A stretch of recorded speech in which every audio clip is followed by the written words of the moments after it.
Hello everyone, good evening to all of you. Hope so सब अच्छे होंगे। आज हम अपनी क्लास में कार्डियोवैस्कुलर सिस्टम में आगे का पार्ट को क्लियर करने जा रहे हैं।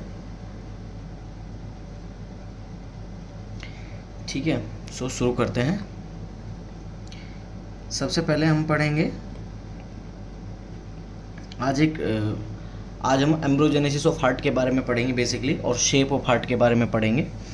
उससे पहले एक पॉइंट है जो रह गया था, वो बता देता हूँ। एक पॉइंट हम पढ़ते हैं,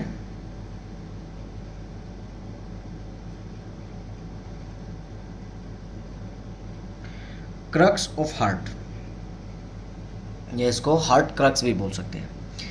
हार्ट क्रक्स क्या होता है? It is a meeting point. क्या होता है? It is a meeting point.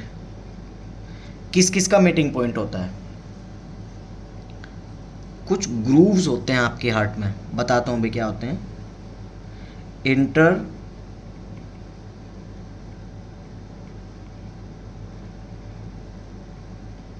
Atrial groove, inter ventricle groove और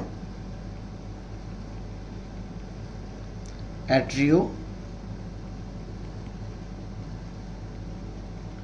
वेंट्रिकुलर ग्रूव। ठीक है, ये क्या होता है? हार्ट क्रक्स ये एक मीटिंग पॉइंट होता है इन तीनों ग्रूव का। अब ये ग्रूव क्या होते हैं? ग्रूव को सिंपली अगर हम लिखेंगे, ये क्या होता है? सरफेसियल। और किसका? हार्ट का। It is a surface border of heart. ये ग्रूव्स जो होते हैं हार्ट का सरफेस जो बॉर्डर होता है, सरफेस बॉर्डर, उसको डिसाइड करते हैं। जैसे हम पढ़ते हैं आपके हार्ट के अंदर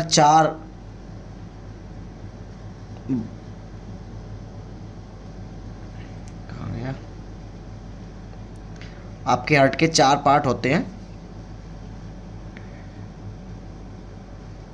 right atrium, left atrium, right ventricular, left ventricular. तो इनका किस अंदर की तरफ से तो ये जो होते हैं सेप्टम के द्वारा डिवाइडेड होते हैं। चारों बॉक्सेस जो होते हैं सेप्टम के द्वारा डिवाइडेड होते हैं, लेकिन बाहर के इसके सरफेस एरिया पे भी, हार्ट के सरफेस पे भी इनका एक बॉर्डर डिसाइड होता है जो ग्रूव को डिसाइड करता है। अब ये इंटर आर्टेरियल क्या करता है? देखिए, इनके नाम में ही इनकी पूरी डेफिनेशन छुपी हुई होती है। इंटर एट्रियल यानी दोनों एट्रियम के बीच का जो ग्रूव है वो इंटर एट्रियल ग्रूव है। एक इंटर वेंट्रिकल ग्रूव, दोनों वेंट्रिकल के बीच का जो ग्रूव है वो इंटर वेंट्रिकल ग्रूव होता है। देखो, मैं फिर बता देता हूँ, हार्ट अंदर से जो होता है वो सेप्टम के द्वारा डिवाइडेड होता है, सेप्टम से डिवाइडेड होता है, लेकिन ये ग्रूव जो होते हैं वो सरफेस एरिया पे इसको डिवाइड करते हैं। ठीक है, तो इंटर एट्रियल दोनों एट्रियम के बीच में, इंटर वेंट्रिकुलर दोनों वेंट्रिकल के बीच में ग्रूव होता है, और एक एट्रियो वेंट्रिकुलर। देखो, एट्रियो वेंट्रिकुलर यानी एट्रियम और वेंट्रिकल्स के, यानी इन दोनों का, यानी आप इसको अपर हिस्से में और लोअर हिस्से में तोड़ता है। ठीक है, ऊपर वाले को ये क्या करता है? इंटरएट्रियल ऊपर वाले को 2 हिस्सों में तोड़ता है, इंटरवेंट्रिकुलर नीचे वाले को 2 हिस्से में तोड़ता है, और एट्रियोवेंट्रिकुलर इनको ऊपर और नीचे की तरफ 2 पार्ट में तोड़ता है। ठीक है, ये सरफेस एरिया आपका डिसाइड करते हैं। अब इसको हम पढ़ क्यों रहे हैं? इसका इंपॉर्टेंस ये है, कहीं कभी भी क्वेश्चन आ जाता है एक, heart use of heart crux. Heart crux का यूज क्या होता है? तो ये एक तो डायग्नोस्टिक कार्डियक माल फॉर्मेशन के लिए यूज होता है।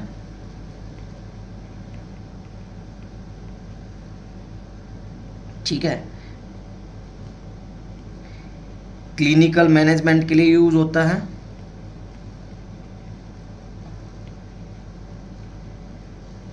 एक हार्ट के अंदर ये जो होता है एक इम्पोर्टेंट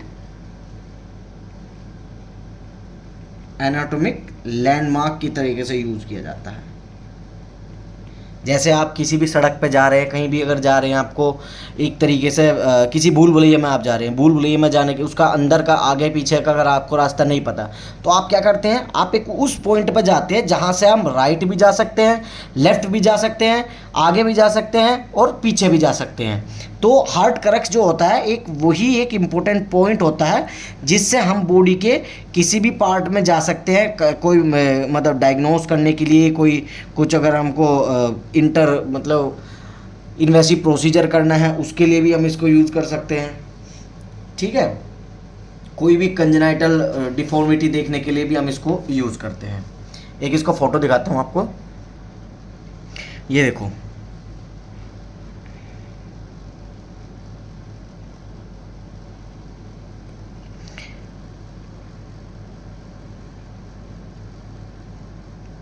इस पॉइंट को इसने लोकेटेड किया है। देखो ऊपर की तरफ तो जो होते हैं आर्ट्रियम एट्रियम होते हैं, ठीक है, नीचे की तरफ दोनों वेंट्रिकल होते हैं। ऊपर की तरफ इसने ये सरफेस बॉर्डर है, ये सरफेस बॉर्डर मान के चलो, यहाँ से ये कोरोनरी आर्टरी वो वेन गई हुई है, ये इसका सरफेस बॉर्डर है। इस सरफेस बॉर्डर ने इसको एट्रियम को और वेंट्रिकल को डिवाइड किया हुआ है, यानी ये एट्रियो वेंट्रिकुलर ग्रूव, यहाँ एट्रियो वेंट्रिकुलर ग्रूव बनेगा, ये इंटरवेंट्रिकल ग्रूव बनेगा इस हिस्से पे, ठीक है, और यहाँ इसका इंटर एट्रियल ग्रूव बनेगा। अब इन चारों का, इन तीनों का मीटिंग पॉइंट आकर के एक ये यहाँ बनता है, ठीक है। ये कहाँ मिलते हैं आकर के, ये देखो, ये इधर से एट्रियो वेंट्रिकुलर ग्रूव आए, ये इंटर एट्रियम ग्रूव आया, ये इंटर वेंट्रिकुलर ग्रूव आ गए।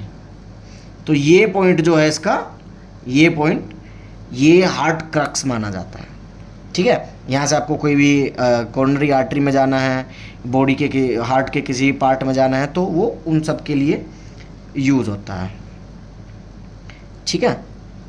यहाँ से सिंगल लाइनर क्वेश्चन आता है, बस उस पर कोई इतना ध्यान रखेंगे।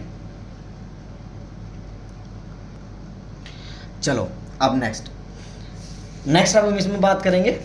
अब इसमें जो पढ़ेंगे हम, वो पढ़ेंगे हम एम्ब्रोजेनेसिस ऑफ हार्ट।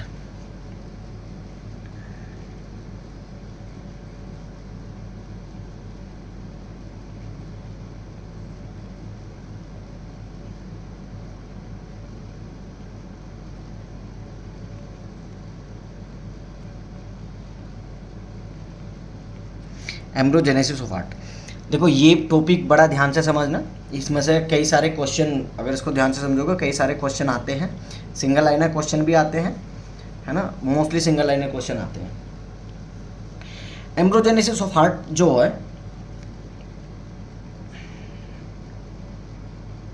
इसके अंदर लिखना डेवलपमेंट ऑफ हार्ट। हार्ट का जो डेवलपमेंट होता है अकर्स इन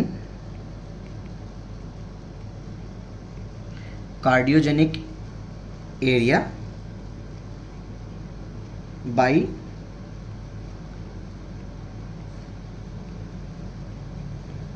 मेसोडर्म लेयर।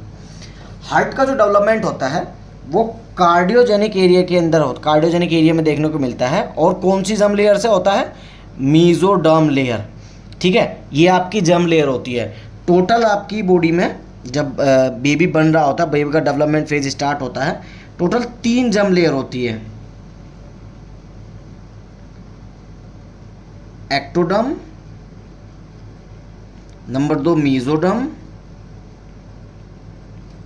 और नंबर 3 एंडोडर्म। अभी इसको ऐसे लिखना, ये तीनों जर्म लेयर मैं आपको अभी थोड़ी सी इनके बारे में पढ़ाऊंगा, सुपरफिशियली इसके बारे में बताऊंगा। अभी थोड़ा सा एम्ब्रोजेनेसिस ऑफ हार्ट देखते हैं। So embryogenesis of heart, development of heart जो होता है, हार्ट का डेवलपमेंट कार्डियोजेनिक एरिया में होता है और मेसोडर्म लेयर के द्वारा होता है। अब कैसे कैसे इसका डेवलपमेंट होता है वो पूरा फेज मैं आपको इसमें दिखाता हूँ। अब देखो,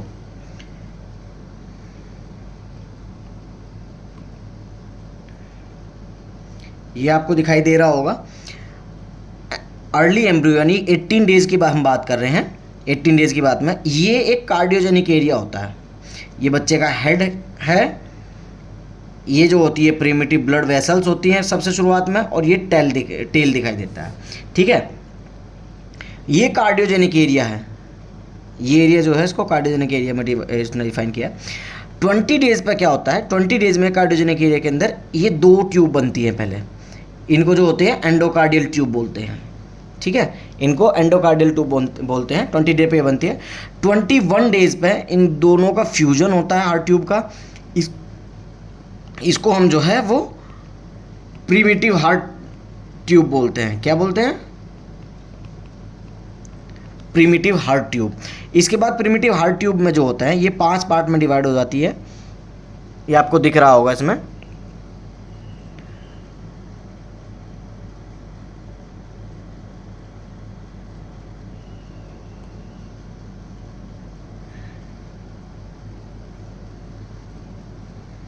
ये देखो, ये जो है ये प्रिमिटिव हार्ट ट्यूब होती है, इसके 5 पार्ट में डिवाइड होता है। सबसे पहला तो जो होता है उसको क्या बोलते हैं?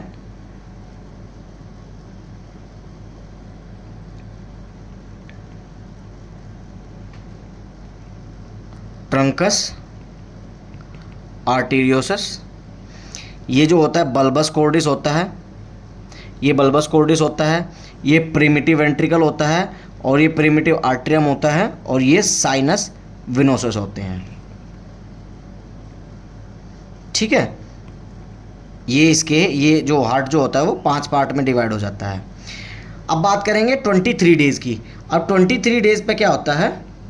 23 डेज पर लूपिंग, इसके अंदर लूपिंग होने लगती है। लूपिंग जो होती है, लूपिंग क्या होती है मतलब ये जो होता है सी, इसको सी लूपिंग बोलते हैं एक तरीके से। मतलब हार्ट जो होता है वो सी आकार में इस तरीके से ऐसे घूम के ऊपर चला जाता है। जैसे ये वाला पार्ट था, अब इसके अंदर सी लूपिंग देखने को मिलेगी इस तरीके से।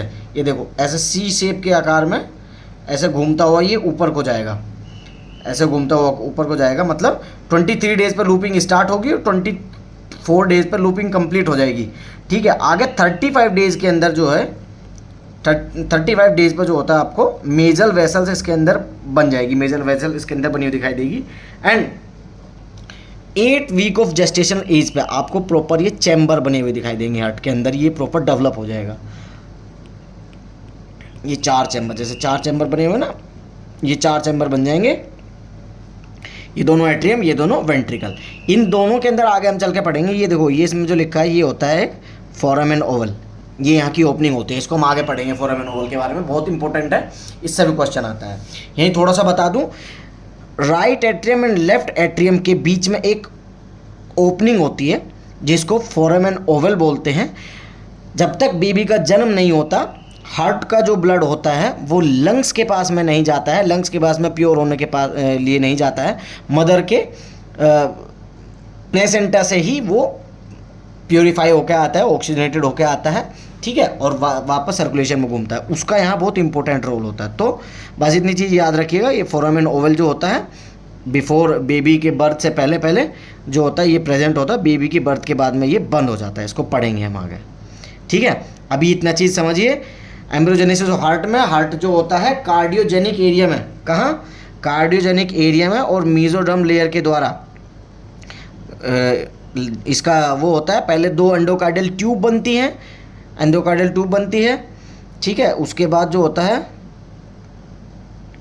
डे 21 पे हमें इन दोनों का फ्यूजन देखने को मिलता है, प्रिमिटिव हार्ट बनता है। देन डे 22 पे ये प्रिमिटिव हार्ट ट्यूब बन जाता है पूरा।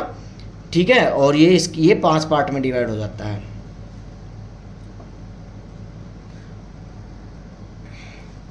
ये कैसे कैसे डेवलपमेंट होता है, इसमें इतना ज़्यादा वो नहीं आता। देन तो हमने क्या लिखा था एम्ब्रियोजेनेसिस ऑफ हार्ट में? सबसे पहली चीज़ कार्डियोजेनिक एरिया में होता है इसका डेवलपमेंट, कार्डियोजेनिक एरिया और bye mesoderm layer.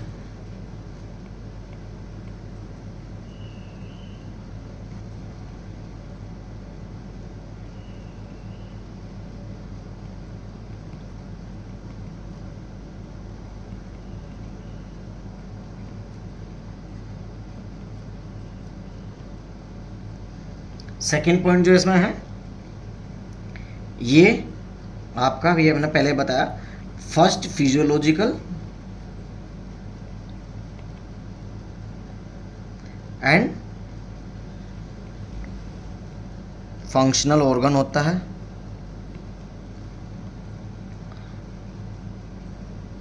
Heart beat जो होती है वो 21 to 22 डेज पे स्टार्ट हो जाती है। बच्चे के अंदर जो होते हैं हार्ट 21 to 20 डेज पे हम हार्ट बीट को सुन सकते हैं। इससे क्वेश्चन आता है, याद रखिएगा, हार्ट बीट आप कब सुन सकते हैं बच्चे की, ठीक है, और किससे सुन सकते हैं वो भी बताता हूँ। हार्ट बीट आप सुन सकते हैं, सबसे पहली चीज़ एक होता है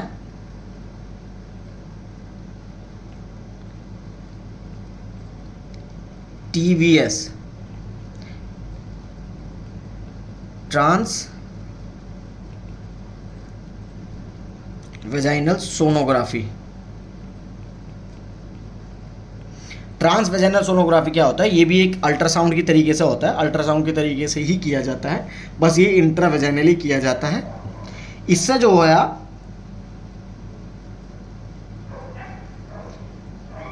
5 to 6 weeks of gestational as,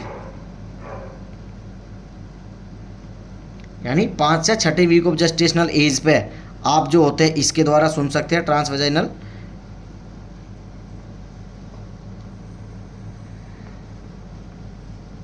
sonography के द्वारा। सेकंड चीज, सेकंड जो होता है वो आपका डॉपलर यूएसजी होता है। डॉपलर यूएसजी से आप 10 to 12 वीक्स, अगर इससे क्वेश्चन पूछे डॉपलर में आप 10 से 12 वीक ऑफ जेस्टेशनल एज पे आप बच्चे की हार्ट बीट सुन सकते हैं। और नंबर 3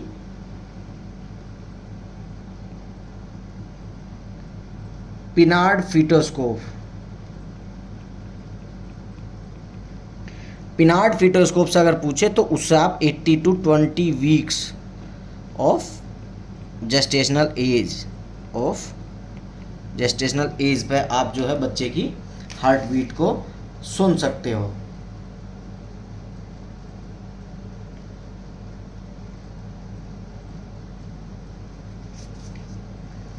ठीक है। सो क्वेश्चन इसमें से कई बार क्वेश्चन पूछ लेते हैं, हार्ट बीट जो होते हैं बच्चे, सबसे फर्स्ट फिजियोलॉजिकल ऑर्गन कौन सा होता है? वो हार्ट होता है। कितने दिन पे स्टार्ट हो जाती है? 18 to 21 to 22 डेज पर हार्ट बीट स्टार्ट हो जाती है। और TVS यानी सबसे पहले आप किससे सुन सकते हो? ऑप्शन आपको दे देगा, सबसे पहले आप कौन से उससे सुन सकते हैं? वो ट्रांस वेजाइनल सोनोग्राफी से आप देख सकते हैं। कब? 5 से 6 वीक ऑफ जेस्टेशनल एज पे देख सकते हैं। सेकेंड चीज़ डॉपलर यूएसजी। डॉपलर अल्ट्रासाउंड जो करते हैं उससे आप 10 से 12 वीक ऑफ जेस्टेशनल एज पे देख सकते हैं। और पिनार्ड फीटोस्कोप जो होता है, पिनार्ड फीटोस्कोप से आप 18 to 20 week of gestational age पे बच्चे की हार्ट बीट सुन सकते हैं। ठीक है। अब जो मैंने पहले बताया था तीनों लेयर के बारे में, अभी तीनों लेयर के बारे में हम बात करेंगे।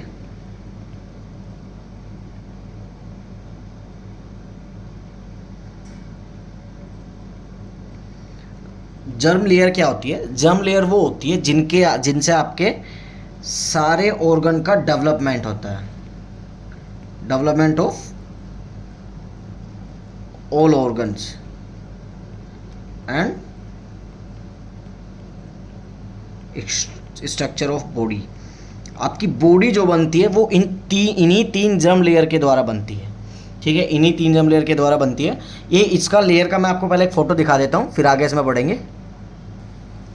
देखो ये आपका यहाँ जाइगोट बन रहा है, ये जाइगोट बन रहा है। जाइगोट से जो होती है ये ब्लास्टूला बन रहा है। ब्लास्टूला के बाद में जो होता है इसके अंदर गैस्ट्रूला देखने को मिलता है। गैस्ट्रूला में क्या होता है? गैस्ट्रूला की कंडीशन वो होती है जिसमें ये तीनों germ layer, ectoderm, mesoderm, endoderm, ये तीनों एक के ऊपर एक लेयर अरेंज होती है, इन्हीं से आपके ऑर्गन बनते हैं, ठीक है। और ये अब ये भी देखने लेना कि ये कब बनते हैं, जायगोट कब होता है, ब्लास्टूला कब होता है, और गैस्ट्रूला, जो गैस्ट्रूला हम बेसिकली गायनेकोलॉजी में हम पढ़ेंगे इसको जायगोट वगैरह के बारे में, लेकिन वहाँ पे हम गैस्ट्रूला नहीं देखते हैं, इसलिए मैंने इसको यहाँ पे कवर किया, ठीक है। गैस्ट्रूला मतलब formation of germ layer, in germ layer का फॉर्मेशन होता रहता है। जैसे शुरुआत में जायगोट बना, दो सेल बनी, 2 सेल से 8 सेल बनी, 8 सेल से 16 सेल बनी, 16 से 64 सेल बनी, 64 से फिर आगे डिवाइड हुई, तो वो सेल जैसे जैसे डिवाइड होती रहती है, बढ़ती रहती है, ये उसी तरीके से अरेंजमेंट में लगता चला जाता है, और उसी अरेंजमेंट के दौरान ये गैस्ट्रूला फॉर्मेशन होता है, जिसमें ये तीनों जर्म लेयर बनती है, ठीक है, तीनों जर्म लेयर बनती है। अब सबसे पहली जर्म लेयर की बात करेंगे हम। सबसे पहली जर्म लेयर जो होती है वो एक्टोडर्म। एक्टोडर्म जो होती है ये आपकी आउटर जर्म लेयर होती है। देखो क्वेश्चन आ सकता है कि भाई कभी भी क्वेश्चन पूछ सकता है कि डेवलपमेंट ऑफ हार्ट या डेवलपमेंट ऑफ स्किन या डेवलपमेंट ऑफ स्पाइनल कॉर्ड किससा होता है, डेवलपमेंट ऑफ बोन आपका कौन सी जर्म लेयर से बनती है, ये सारे क्वेश्चन पूछता है। अब ये मान के लो बॉडी के अंदर कितने ऑर्गन, कितने पार्ट्स, कितने सब चीज़ें हैं, कहीं से भी एक चीज़ उठा के पूछ ले तो आप कैसे याद रखोगे। इसलिए हम इसको बहुत सुपरफिशियली और बहुत अच्छे से कवर करने की इसमें कोशिश करूँगा, ताकि क्वेश्चन अगर कहीं से भी पूछे तो 99% चांसेस इसको आपको करेक्ट करने, क्वेश्चन करेक्ट करने की पॉसिबिलिटी रही, ठीक है। एक्टोडर्म लेयर जो होती है वो आउटर जर्म लेयर होती है। इससे क्या क्या बनता है,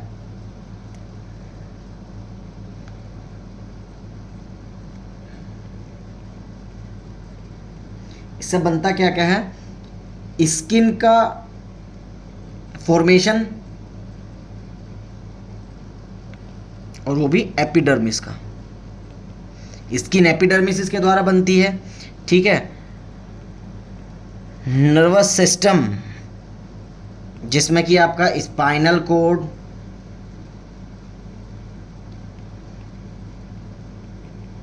ब्रेन, इसी के द्वारा बनता है नर्वस सिस्टम के अंदर, ठीक है। अगला जो हो गया, अगला आपके आई लेंस,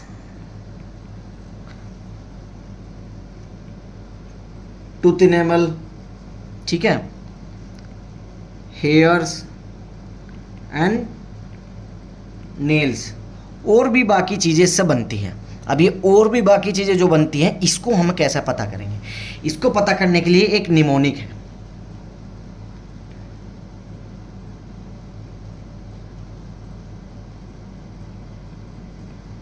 निमोनिक में क्या है, जैसे एक्टोडर्म लेयर है, एक्टोडर्म लेयर से एक चीज़ याद रखो, जितनी भी आपकी एक्सटर्नल और इलेक्ट्रिकल सिस्टम है आपका, यानी नर्वस सिस्टम, वो आपका एक्टोडर्म से बनेगा। देखो जैसे एक्सटर्नल में क्या आ गया, स्किन एपिडर्मिस जो होती है एक्सटर्नल में, इसमें एक्सटर्नल में आता है eye lenses, tooth enamel, hairs, nails, ये सब एक्सटर्नल में आते हैं। इलेक्ट्रिकल सिस्टम से मतलब जो आपका नर्वस सिस्टम हो गया, जितनी भी ब्रेन एंड स्पाइनल कॉर्ड की जितनी भी चीज़ें होंगी वो आपकी एक्टोडर्म से बनेंगी। तो कहीं से भी अगर ऐसा आज को आपको नज़र आ रहा क्वेश्चन में ऐसा पूछा कि वो आपके सुपरफिशियली यानी आपके आउटर बॉडी के पार्ट से पूछ रहा है कि इसका फॉर्मेशन कहाँ से हो रहा है, तो वो आपको इजीली याद रहेगा कि उसका फॉर्मेशन जो होता है वो एक्टोडर्म से होता है। सेकंड जो है इसके अंदर वो होती है सेकंड लेयर, जो मिडिल लेयर होती है वो होती है मेसोडर्म। मेसोडर्म जो होती है वो मिडिल लेयर होती है, और इससे क्या क्या फॉर्मेशन होता है,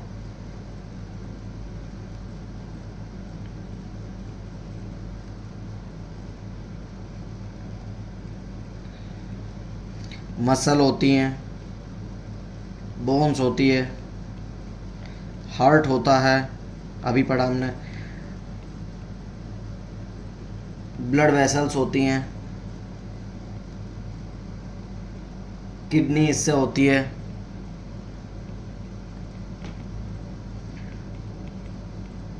कनेक्टिव टिश्यू इसी से होते हैं,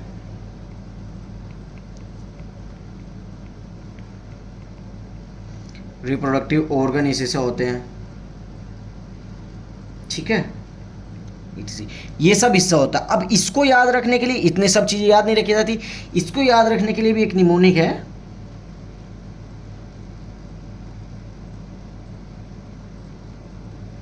ये क्या है?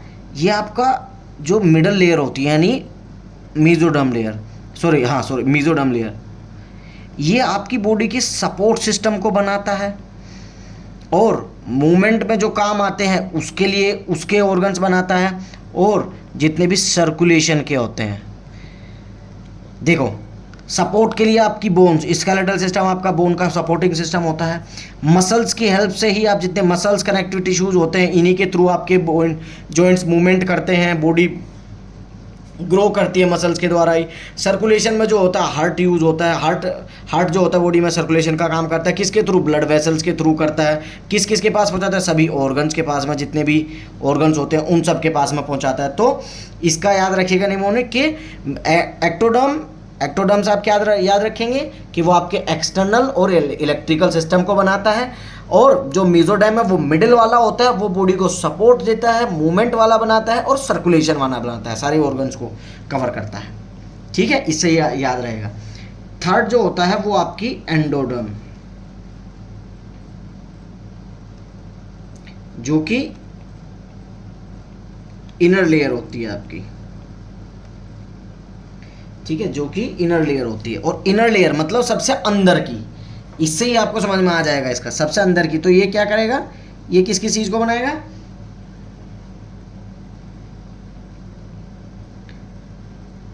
Lining of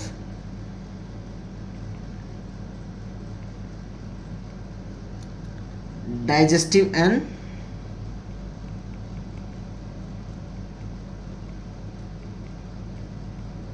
respiratory tract and liver को बनाता है, पैनक्रियाज बनाता है, और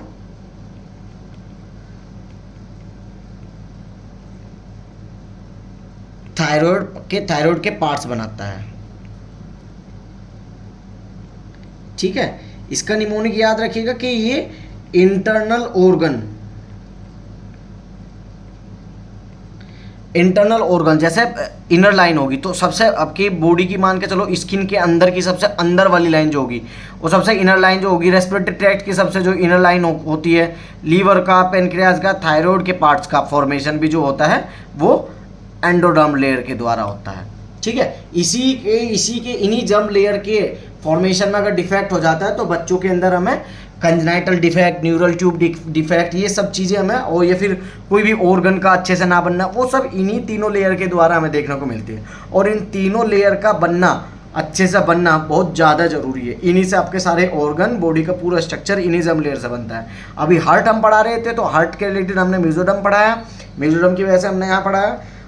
बहुत सुपरफिशियली मैंने आपको ये पढ़ाया, इसके लिए पूरी एम्ब्रोजेनेसिस आपको पढ़नी पड़ेगी, लेकिन पर्टिकुलर जब भी आप कोई सिस्टम पढ़ेंगे, हर सिस्टम में इन लेयर का जिक्र होगा कि इस लेयर से ये बनता है, इस लेयर से ये पार्ट बनता है। ठीक है, लेकिन मैंने आपको बिल्कुल बेसिकली मान के चलो, आपको आज की क्लास तक से अगर 99% चांस है कि कोई क्वेश्चन अगर आता है तो आप यहाँ से सोल्व कर लेंगे। ठीक है, अब एक पॉइंट और पढ़ाते हैं इसमें, उसके बाद फिर हम क्लास एंड करेंगे अपनी। एक कंडीशन होती है,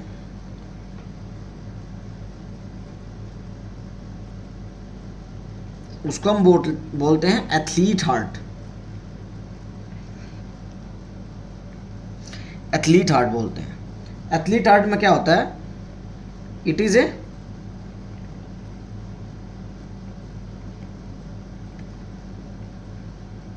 बहुत बड़े बड़े नाम हैं। फिजियोलॉजिकल एनलार्जमेंट एंड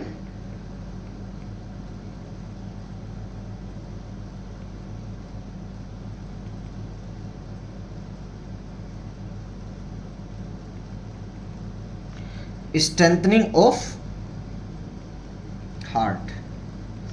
मतलब ये एक फिजियोलॉजिकल एनलार्जमेंट होता है और हार्ट की स्ट्रेंथिंग को बढ़ाता है। कैसे बढ़ता है? Due to intense exercise.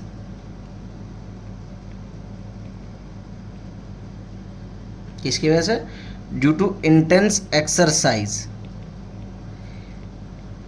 5 days in a week. अगर कोई पर्सन हफ्ते में 5 दिन भी इंटेंस एक्सरसाइज करता है, प्रॉपर जॉगिंग, रनिंग, कार्डियो वगैरह सब चीज़, तो उस बच्चे के अंदर या उस पर्सन के अंदर, हम उसको पेशेंट भी नहीं कहेंगे, उस पर्सन के अंदर हमें एथलीट हार्ट देखने को मिलता है। क्या मिलता है? एथलीट हार्ट देखने को मिलता है। अब इसका पता कैसे चलेगा कि भाई उसका एथलीट हार्ट है? इसके अंदर हमें 3 कंडीशन एक साथ देखने को मिलेगी। क्या देखने को मिलेगी? 3 कंडीशन एक साथ देखने को मिलेंगी। सबसे पहली तो है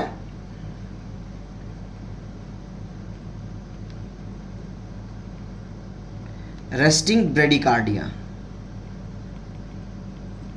मतलब ऐसा बंदा जो हफ्ते में 5 दिन एक्सरसाइज करता हो, इंटेंस एक्सरसाइज करता हो, उसके अंदर हमें रेस्टिंग ब्रेडिकार्डिया देखने को मिलेगा, जिसकी हार्ट बीट 40 से 50 बीट पर मिनट हम नॉर्मल मान के चलते हैं उसके अंदर। मतलब जब वो रेस्टिंग फेज में होगा तो उसकी हार्ट बीट 40 से 50 बीट पर मिनट के अप्रोक्स होगी। नंबर 2 कंडीशन, इसके अंदर हमें लेफ्ट वेंट्रिकल की हाइपरट्रोफी देखने को मिलती है। लेफ्ट वेंट्रिकल हाइपरट्रोफी देखने को मिलती है। लेफ्ट वेंट्रिकल हाइपरट्रोफी मतलब थोड़ा सा थिकनेस जो होती है वेंट्रिकल का, अंदर से जो टिश्यू होता है, जो मांस होता है, जो मतलब उसका लेयर होती है, उसकी थिकनेस बढ़ जाती है, लेफ्ट वेंट्रिकल की। थर्ड चीज़ जो हमें इसके अंदर देखने को मिलती है वो होती है कार्डियोमेगैली। कार्डियोमेगैली का मतलब होता है हार्ट का ओवरऑल साइज।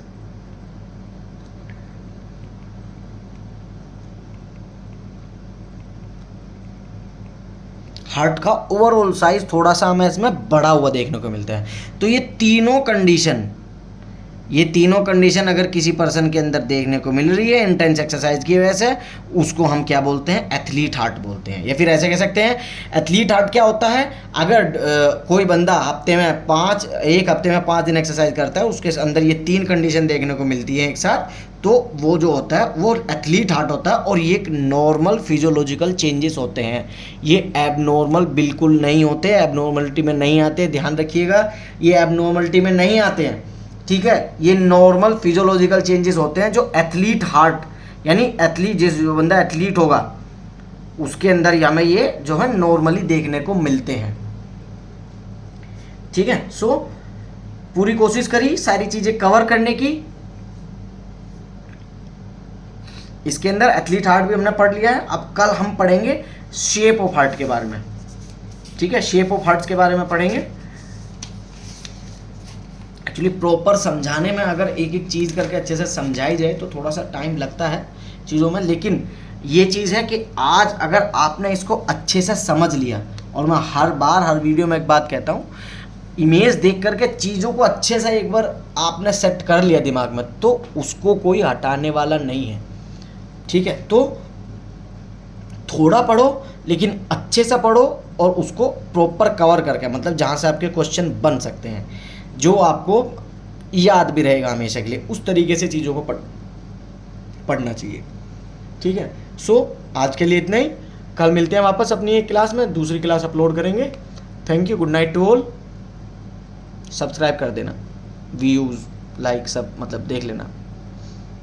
Thank you.